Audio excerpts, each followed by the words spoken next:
One ring to rule them all.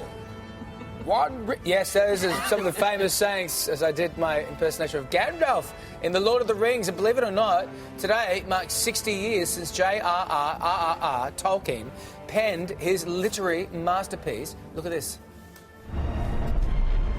One ring to rule them all.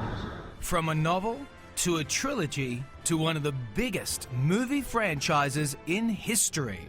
You shall be the Fellowship of the Ring. The Lord of the Rings follows the lives of the inhabitants of Middle-earth. I can't go back. And one hobbit on an epic journey to destroy a powerful ring. The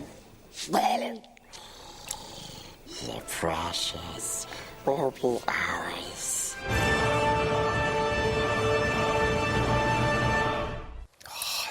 And to celebrate the diamond anniversary of The Lord of the Rings, we're joined now by entertainment writer Giles Hardy. Can we just call him Precious from now on? Precious. Precious. That's quite scary, that bit, isn't it? I mean, let's talk about the trilogy, which is the sequel to the first novel, which was The Hobbit. And we hear that he told his publishers that he was a slow writer. Yeah, apparently authors with RR in their title write slowly, as George R.R. Martin's proving at the moment. Yeah, J.R.R. Tolkien started this whole universe in 1917 when he started writing The Hobbit. It did very well at the time. So at the age of 37, in 1937, he started writing that. It took him 12 years to write The Lord of the Rings.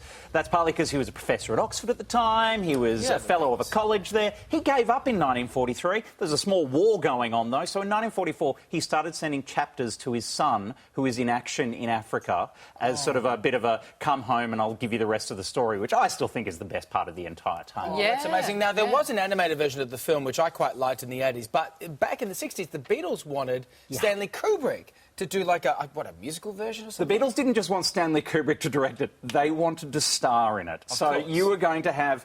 OK, John Lennon was going to be Gollum, George Harrison was going to be Gandalf, Ringo was going to be Samwise, and Paul was going to be the Frodo. So, yeah, that's the fellowship just there. I can see that. Yeah, they wanted to rule them all. They wanted Kubrick to direct it, but unfortunately a different grey-haired old man at that point went, "You shall not make this film." That was J.R.R. Tolkien, who just went, "No way in hell." Oh, OK. Yeah, he didn't quite see the synergies. Yeah. Well, the films are still considered to be one of the biggest and most ambitious film projects ever undertaken. So how did Peter Jackson achieve turning those books into films? He was shocked how easy it was in terms of that first meeting. He turned up to the studio and went, "I think I'm going to have to make 2 films to get the stories done," and was very surprised when the studio's response was, "But there's 3 books. Shouldn't you make 3 films?" Fantastic. And so that, as he's always said, that was at the time an inspired move, but no one thought they'd ever make it.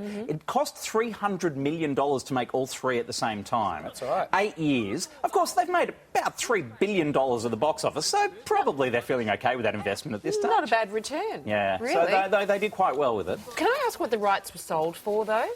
See, this is the interesting thing. Look, J.R.R. Tolkien, it feels like he's going to do one of those poor guy stories because he sold them for £10,000 and 7.5% of profits. Oh. So, yeah, he's done OK. There was a publisher who turned this series down, but this is the second most popular or best-selling book ever. And then, yeah, the series did quite well. So he was rated by Forbes as the 5th richest dead celebrity of all time recently. Good on him. Good on you, J.R.R. JR. Happy anniversary. Thanks, Giles. Time to get some news now with Davina Smith.